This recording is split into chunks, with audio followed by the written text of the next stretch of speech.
మొన్న చాగంటి కోటేశ్వరరావు గారితో నైతిక విలువలపైన ఒక సమావేశం ఏర్పాటు చేసుకున్నాం. ఆ సమావేశంలో చాగంటి కోటేశ్వరరావు గారు మంచి మాట చెప్పారు. అది నిన్న గౌరవ ముఖ్యమంత్రి గారు నాకు గుర్తు కూడా చేశారు. ఆ మాట ఏంటంటే, మనం తీసుకుపోయే నిర్ణయం ఒక్కసారి ఆలోచించి ఇది మన తల్లికి చెప్పగలుగుతామా చెప్పలేమా, చెప్పలేకపోతే ఆ నిర్ణయం మనం తీసుకోకూడదు, చెప్పగలితే ఆ నిర్ణయం తీసుకోవాలని చాలా సింపుల్ గా చెప్పారు. ఇది మీ అందరికి ఎందుకు చెప్తున్నానంటే, ఇక్కడ మీరందరూ ప్రయోజకులుగా మారుతారు. భవిష్యత్తు మన చేతిలో ఉంటుంది. గౌరవ ప్రధానమంత్రి శ్రీ నరేంద్ర మోడీ గారు వికసిత్ భారత్ అంటే 2047కి భారతదేశం ఒక డెవలప్డ్ దేశంగా తయారు చేయాలని మనందరికీ పిలిపించారు.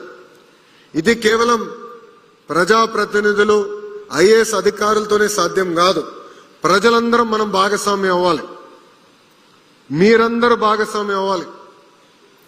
డెవలప్డ్ కంట్రీ అంటే కేవలం పర్ క్యాపిటల్ ఇన్కమ్ లో కాదు, హ్యూమన్ డెవలప్మెంట్ ఇండెక్స్ లో కాదు, నైతిక విలువలు కూడా చాలా చాలా అవసరం.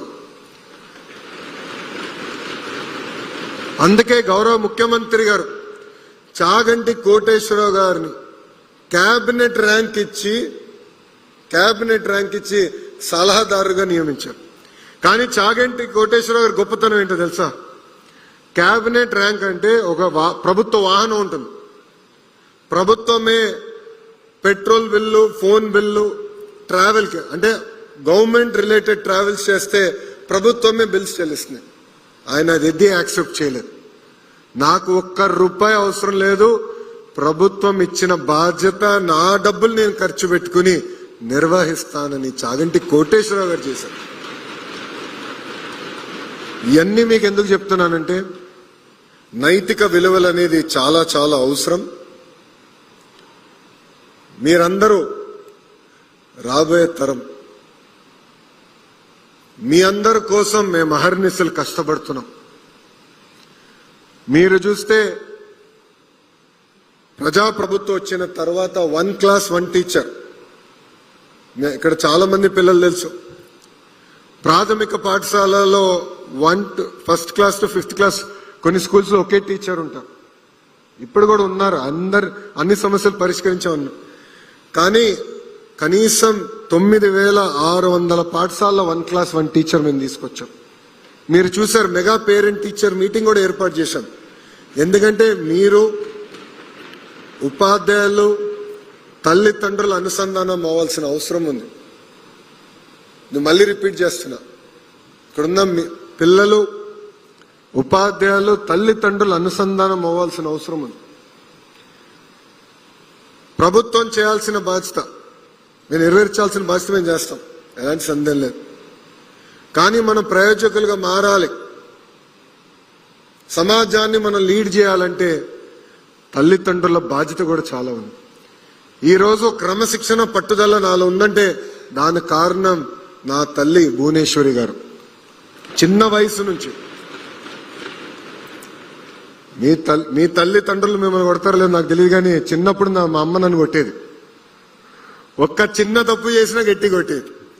ఇప్పుడు కూడా ఒక పదం అటు ఇటు తూలినా ఇమ్మీడియట్ గా నాకు మెసేజ్ పెడుతుంది, నువ్వు మాట్లాడి నాకు ఇష్టం లేదు, ఇట్లా నువ్వు మాట్లాడకూడదని ఇప్పుడు కూడా చెప్తాను.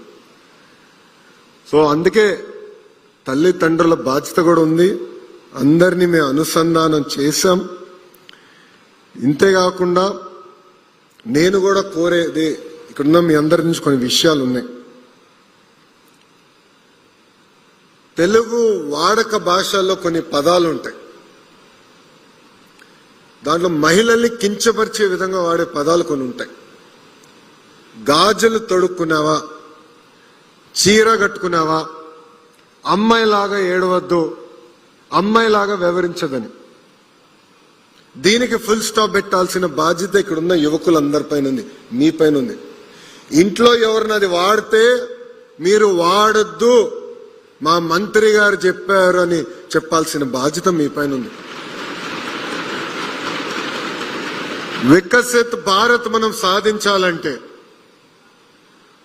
మన సమాజంలో మహిళలు మగవాళ్ళు సమానం అనేది నిరూపించాలి, ఆచరణలో తీసుకురావాలి. కేవలం టెక్స్ట్ బుక్స్ లో కాదు, అమలు చేయాలి. ఏ సమాజంలో అయితే మగవాళ్ళతో సమానంగా ఆడవాళ్ళని మనం గౌరవిస్తామో, అన్ని రంగాల్లో ప్రోత్సహిస్తామో, ఆ దేశమే డెవలప్డ్ దేశం అవుతుంది. అందుకే ఇక్కడున్న అబ్బాయిలందరూ చెప్తున్నా, అమ్మాయిల్ని కించపరిచే విధంగా మీరు ఎవరన్నా మాట్లాడితే నేనే వస్తా, 2 గట్టి కొడతా. మాకు మొహమాటాలు ఏమీ లేదు ఈ విషయంలో. కించపరిచే విధంగా మనం మాట్లాడకూడదు, మహిళల్ని మనం గౌరవించాలి. ఇది మనందరం ఒక బాధ్యతగా తీసుకోవాలని ఇక్కడ ఉన్న మిమ్మల్ని అందరినీ నేను కోరుతున్నాను. ఈరోజు అద్భుతంగా మీరందరూ చర్చించారు. సుమారుగా 45,000 ప్రభుత్వ పాఠశాలలో ఇది లైవ్ గా మిగతా విద్యార్థులందరూ చూస్తాం జరిగింది.